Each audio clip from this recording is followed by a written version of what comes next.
président Macky Sall a, durant tout son magistère, séquestré nos libertés en emprisonnant d'innocents fils de ce pays pour aucun motif valable, séquestrer notre avenir, séquestrer nos diplômes parce qu'il est impossible aujourd'hui au Sénégal d'étudier dans la plus grande université de ce pays, et ceci depuis bientôt une année.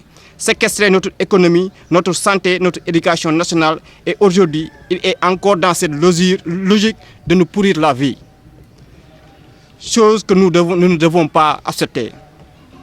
Beaucoup se réjouissent de la décision du Conseil constitutionnel, mais pas nous.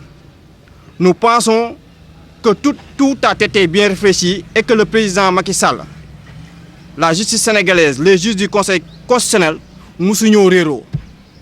Aujourd'hui, la seule chose qui est claire aux yeux de tous les Sénégalais est que l'élection présidentielle ne se tiendra pas le 25 février 2024. Sur ce point, Macky Sall a bien réussi son coup d'État. Pour la suite, personne ne sait.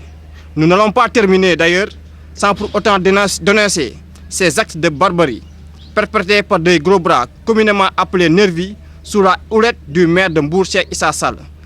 Des nervis qui circulent librement armés d'armes blanches dont le seul but est de s'attaquer à des gens souvent sans défense, de violenter physiquement des jeunes manifestants.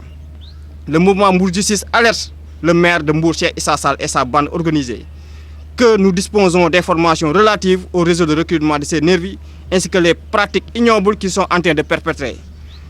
Nous invitons, pour éviter que le pire ne se produise, le mouvement Mbour Justice alerte les autorités policières, préfectorales et judiciaires à se saisir de ces dossiers préoccupants pour identifier et sanctionner les auteurs et les commanditaires de ces agissements à la hauteur de leurs actes.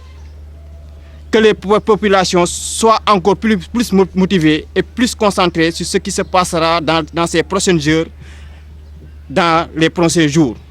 Nous allons non seulement veiller à ce que le président Macky Sall ne prolonge pas d'un seul jour son mandat, mais aussi et surtout qu'il paye de tous ses crimes, que justice soit rendue à tous ces morts, blessés, et que des dommages soient versés à toutes ces personnes emprisonnées injustement qui sont passées de criminels, de terroristes, à citoyens libres et modèles du jour au lendemain.